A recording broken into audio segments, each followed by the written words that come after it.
Today I want to share a little bit about this tomato that has been helping me with my productivity. So this tomato is called a Pomodoro Timer. Yeah. So you notice the arrow is pointing to 25 to indicate a 25 minutes timer. Yeah. So it's a very simple technique for me to maintain a focus and to finish some tasks. So what I do is I set a timer to 25 minutes. I don't actually have this physical device. I set in my phone 25 minutes. And then I put all distractions away. My phone, I put it all the way out of my arm's reach. And I turn off all social media like WhatsApp, Telegram, Facebook. Yeah. And then this 25 minutes, I use everything just to focus on finishing one task. So this helps me to maintain my focus on the task and then to be free from distraction. Yeah, and I find this, the timing 25 minutes is specifically chosen because it says that usually our attention span is the strongest within 25 minutes.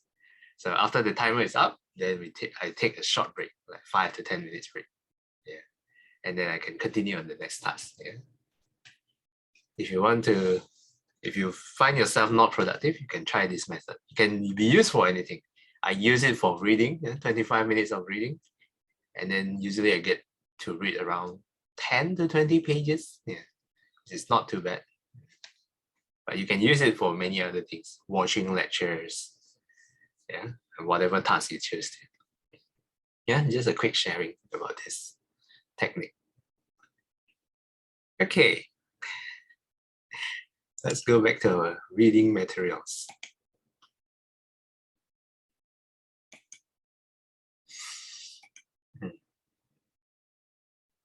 Yesterday, we covered how to contemplate the 5 aggregates. For each of the aggregates, we contemplate what exactly it is, what is material form, how it arises, and how it passes away. Today, we will continue with the sense basis.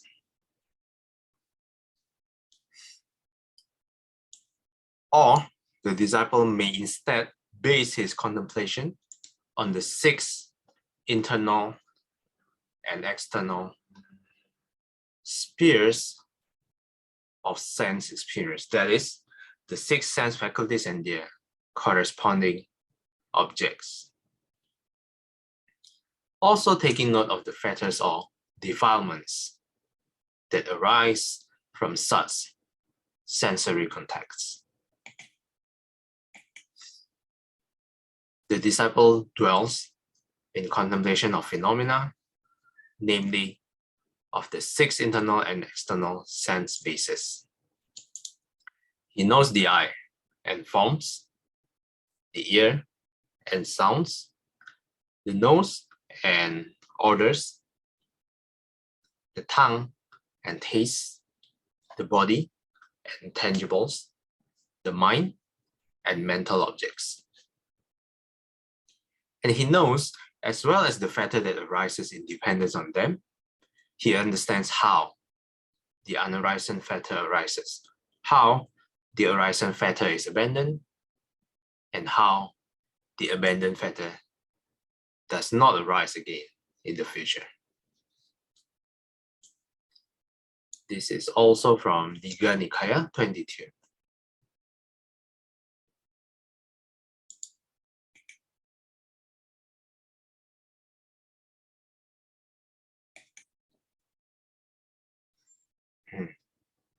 So the 6 sense faculties is firstly the 5 senses that we have: eye, ear, nose, tongue, body, and the last one is the mind. So the second part, how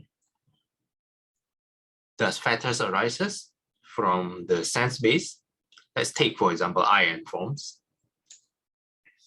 How does defilement arises with regards to the eye?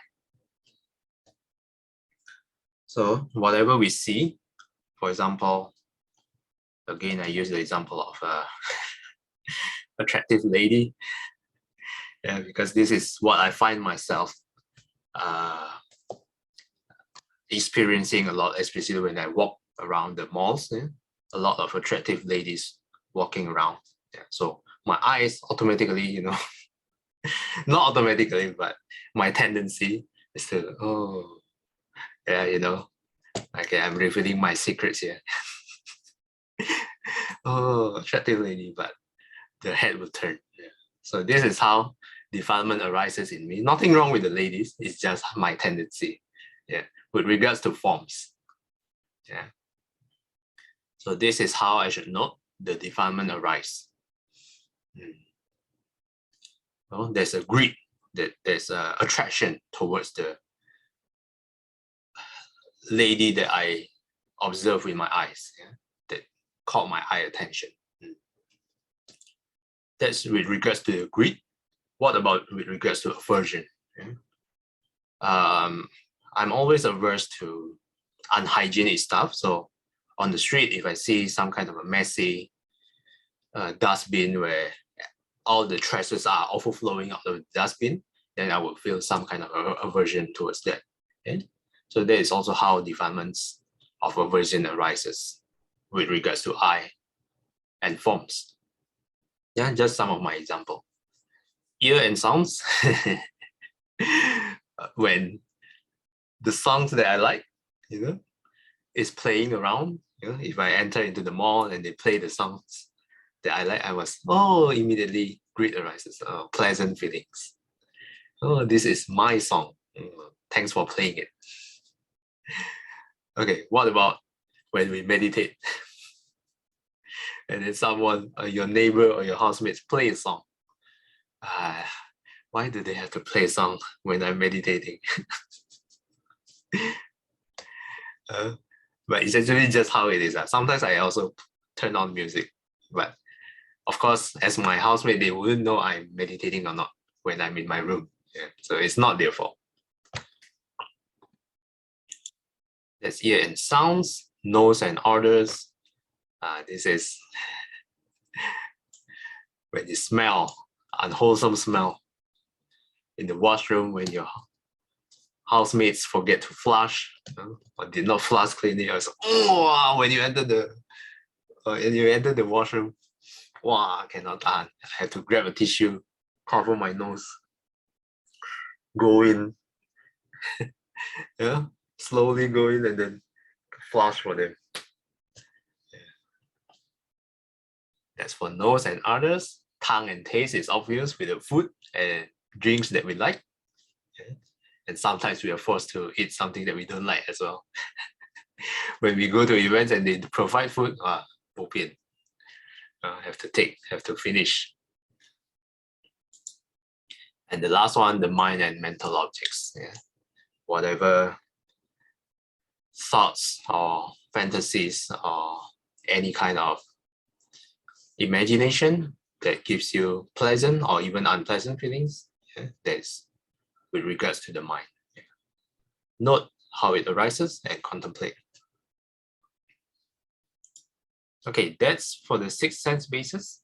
Any questions so far on the 6 sense bases and the 5 aggregates?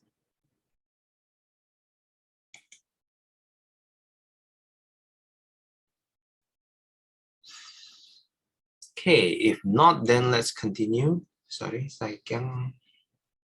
I think they also mentioned not only you have to understand how the unarisen defilement arise, but then you have to also, know how eventually you abandon the defilements, the one that have arisen. Yeah. And after that you abandon them and make sure they don't arise again in the future. Yeah. I think that is something that we have to keep in mind. So. Yes, that's a good point as well. And probably this is also the hardest part. To note that it arises probably is easy. Every time it always arises. But how to actually abandon it, yeah, not so easy. And how to prevent it from arising in the future? I also feel it's not easy. Yeah. But again, yeah, with consistent practice, maybe someday we will be able to do it perfectly and completely. Yeah. For now, we just take a small baby steps. Yeah. Try to abandon what we can and try to prevent what we can. Very good point. Thanks again. Okay. Anyone else? If not, let's continue reading. How about Sister Singhui?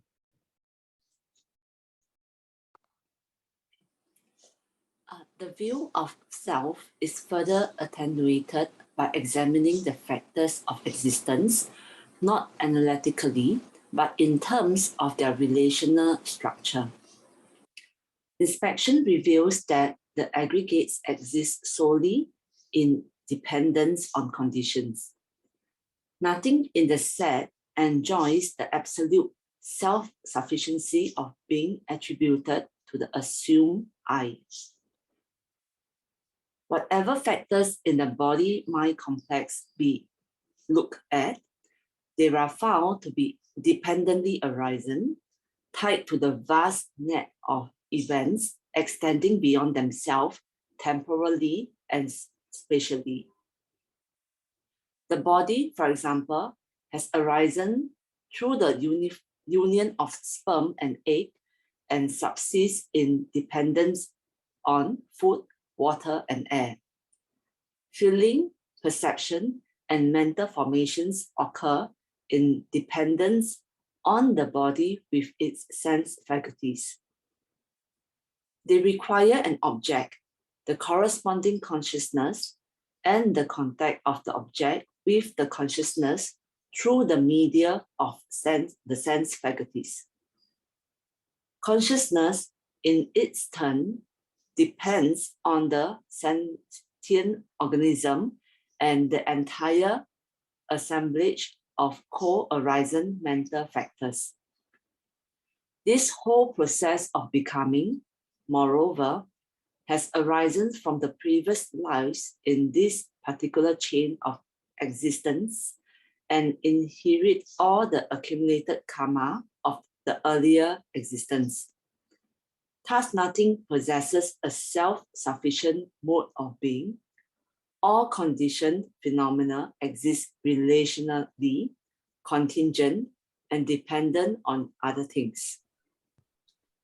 Thanks, Sister Singhui. Okay, yeah. This paragraph is actually, I think, quite important. Those of you that have joined Heart Sutra workshop probably already have the taste of this exercise, contemplation of who you are as an exercise by Shifu. Let's take a look again. The fear of self is further attenuated. Let's define attenuated. Yeah, having been reduced in force, effect, or value. Yeah. Further reduced by examining the factors of existence, not analytically, but in terms of their relational structure. Yeah, how does one relate with the other thing? Inspection reveals that the aggregates solely exist, solely in dependence on conditions. What does that mean? Nothing in the set enjoys absolute self-sufficiency of being attributed to the assumed I. Whatever factors in the body-mind complex we look at, they are found to be dependently arising. Yeah. Tied to the vast net of events, extending beyond themselves temporally and spatially. Let's take a look at these two words. With regard to time, and the second definition, spatially, in a way that relates to space and the position, area, and size of things with it. In a simpler words, space and time, yeah? Time and space, temporally and spatially. the body, for example, yeah, one example. How does the body arises? Here, the text says through union of sperm and egg, yeah, in our mother's womb, and subsists independence of food, water, and air. Without these three, yeah, if you are without water for just 1 or 2 days, I think your body will start to break down, have some kind of issue. You don't have food for I don't know how many days, probably a month or so, then your body will probably start to shrink as well. Yeah, of course, the more important is oxygen, air. Without it for maybe just few minutes, you will already pass out. So you can see how this body is not a self-sufficient identity, but it arises through many conditions. Same goes with other aggregates. Feeling, perception, mental formation occur in dependence on the body with its sense faculties. Yeah? They require an object, the corresponding consciousness, and the contact of the object with the consciousness through the media of sense faculties. Yeah. So what does that mean? Let's take, for example, the eye. Yeah. The eye, if there's no form in front of you, there's no object, then there's no consciousness and there will be no contact. Yeah. So 3 requirements: object, yeah, the object, and eye consciousness, and the contact, your eye with the object and with the consciousness. Yeah. And then it will occur, all of these 3: feeling, perception, and mental formations.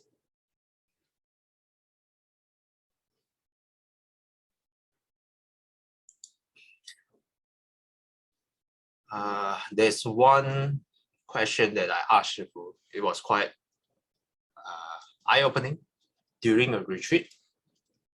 Shifu talked something about control, that we don't actually have control, and specifically these mental formations, right, is regards with our willpower.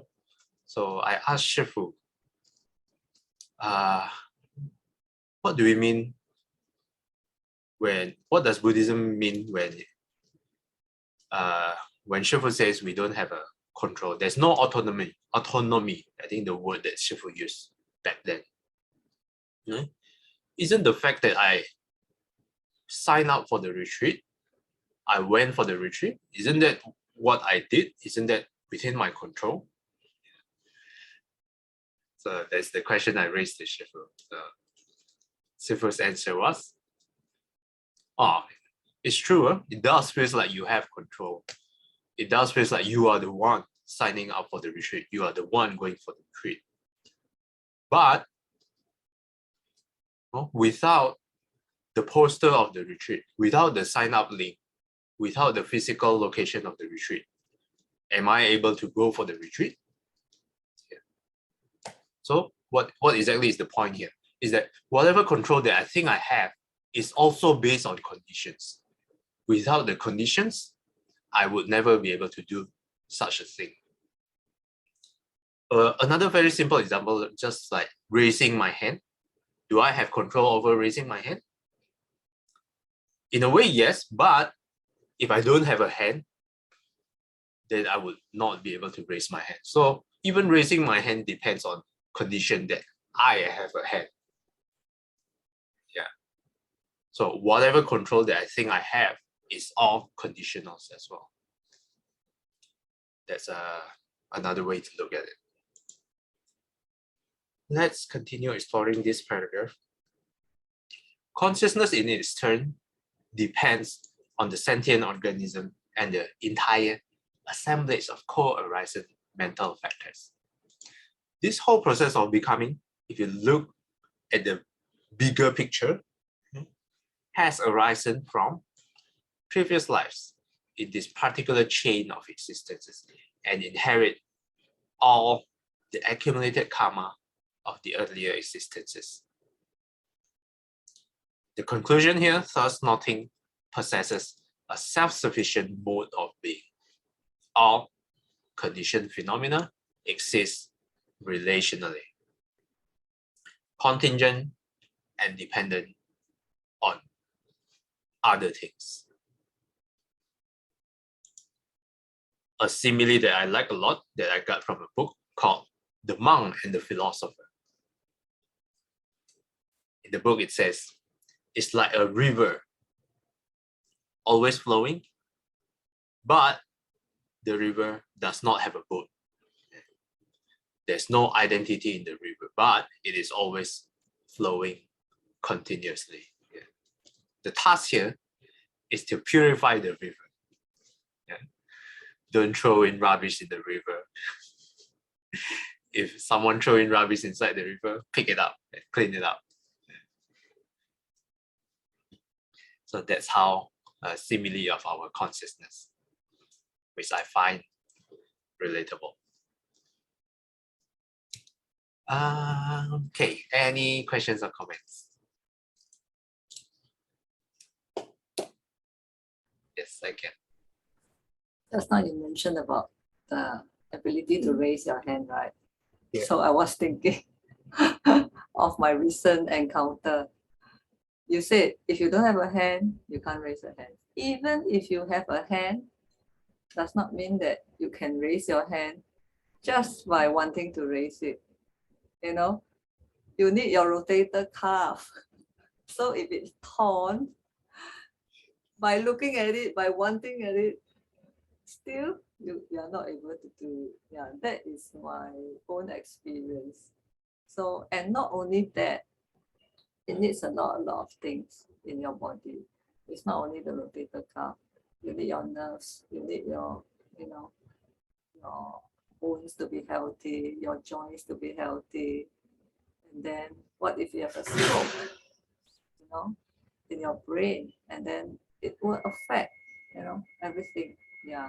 So it is really dependent on a lot of things. For a simple task that we took for granted, that every day, oh, I can raise up my hand. But when condition arise, then, oh, this is true. This is impermanent. Sometimes we just need that thing to remind us. Yeah. So it is helpful every day. I remember Shifu did tell us, like, every day when you wake up in the morning, you sit for a while. Don't immediately go and wash yourself up, kind of thing. Take a little time to contemplate, to be grateful that, oh, I'm able to wake up. I'm alive. Yeah. And just make full use of the next 24 hours before you go to bed, and do wholesome, do good. Just plant the seeds of goodness.